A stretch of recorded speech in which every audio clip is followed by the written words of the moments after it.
Ijoolleen lakkuu yeroo lama ijoollee afurii fi tokko kophaadha kan isheen argatte. Afan shanan isaaniiyyuu rakkoo fayyaa qabu jechaadha. Abbaan warraa ishee erga jalaa du'e reefu guyyaa 15.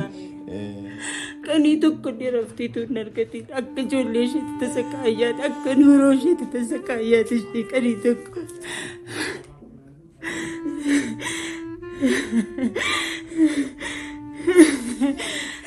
Akka ofiidhaanii akka nama nyaata gaarii nyaatee uffata gaarii uffatee boqonnaa gaarii godhatee takka innoo reddii ijoolleen kun dhalatanii ijoollee maaf fiigan asiifatti. Maqaan koo Zabidar Takkaaleen jedhama. Kanan guddadhe magaalaa Aggaaroo. Haala ta'u akka namni tokko guddatee tireetti guddadhee mana barumsaas galee kutaa amma 12tti baradhee hojii xiqqoo hojii dhuunfaa keessa hojjechaa ture waggaa 7 jechuudha. 91 amma 97 isa booddee immoo gara gaariidhaatti galee ituman taa'u achumaan mucaasa jalqabaa ijoollee lakkuu ture kanan da'e. Iddii dhalatan noormaalima turan gan giffiitiin dhiigaa si qabeeradhanii ji'a 8tti intini tsinsiin akka adda citu godhamee dhalatan ijoolleen kun lama. Isa booddee gaariiumaan akka ijoollee waggaa ji'a 9tti qaama guutuudhaan dhalatanii guddatanii achumaan ala waggaa 2 guutu mucaanni tokko. Tuma dubbachuu isa gidduudhaan jechuudha. Binti baadiyyaa keessan ture alas mana yaalaa Finfinneen ture. Eddiinas galee immoo mana yaalaa hospitaala Jimmaa geesseenii bakka yaa'imroo zigimtanyinna akka ijoollee kaanii qaama guutuun qabu. Naan jennaan bakka abdii kuteen dhiise jechuudha kan isaa. Isa booddee immoo mucaanni kun jaraa waggaa 8 ga'ee inni kun amma waggaa 9 isaatti dhalate. Bakka inni kun ala dhalatu immoo qaamuma guutuudhaan dhalate gan maatsanus taafnoo nabbar kan naan jedhan. Mantini Dooktor Oliidis abdii na kuchisiisan jechuudha. Sababa mucaasa kanaan akka qaama guutuutti hin guddatu. Qaamni isaa akka ijoollee kaanii guddachaa deemu naan jedhan. Bakka amma kana ammuma bariitee abdii kee kuti naan jedhan bakka waaqatti kennee waaqni hin danda'a dhiise jechuudha. Achumaan immoo itti fuufee waggaa 9 jechuudha. Waggaa inni kun jarri waggaa 5 hin guunne inni kun waggaa 4 ji'a 9 inni kun. Ammas haala dhalatan jarri kun ammas lakkuu ta'anii mana hospitaalatti utuman itti fuufuu achitti ture kanan intini godhuun ture. Kittilee godha achumaan dhalatanii qaamni jaraa guutuudha. Ultrasoundittis waan irratan hin qabu qaamni jaraa guutuudha. Dhalatanii eddii guddatee mucaanni kun immoo akka jara kaanii miillas dafeen furannee afaanis niiknee ammas mana yaalaa deemnaan bakka inni kunis akkuma isa guddaa ootizimii ta'utu irra jira naan jedhanii na deebisan jechuudha mana yaalaati. Achumaan bakka amma xiqqoo eddii guddataa deeme abbaa teetee jechuu reef jalqabe jechuudha. Mana barumsaa buleetti isaa sa'ii lakkuudha wajjiniin oolu.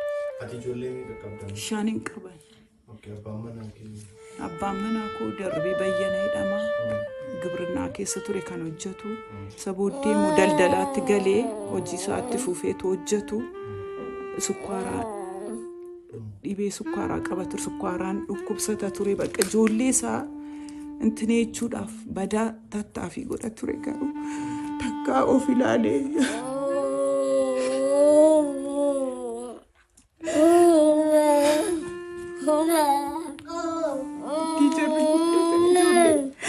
Akka ofiidhaanii akka nama nyaata gaarii nyaatee uffata gaarii uffatee boqonnaa gaarii godhatee takka innoo reddii ijoolleen kun dhalatanii ijoollee maaf fiigan asiifatti. Amma hospitaala Xuqur Ambassaa Addis Ababaatti fiiga ture. Boqonnee takka eddii ijoolleen kun dhalatanii bakka boqonnaa quxurii furateen biiroodha. Tattaafi ijoollee kana fuudhee akka dubartii baatee ammatee xuuxxoo jara dirasii qabee ammanatti taa'ee takka amma ijoolleen kun dhukkubsatan wajjin rakkadheen beekuun abbaa'uma jaraati kan rakkatu wajjiniin ati mana taa'aa hin dandeessu naan jedha. Mucaasa waggaa isa hangafaati wajjiniin bakka mucichi barumsa isaayyuu barachuu hin dandeenye sammuun isaayyuu sirrii miti kan isaa sababa ijoollee kana bakka asiif achi ijoollee fuudhanii deemalii Addis Ababaadha malii Jimmaadha Jimmaala dhufan riifarii godhama bakka qorichayyuu waa tokko argatanilleetu fayyanii namichi kuntu boqatee du'e intiniin jedhu kan saata amma kan intiniin ejjaaruun takkaa ituun boqatiin gizee boqatutti kanama du'e jechuudha. Ati siidhaa maanni?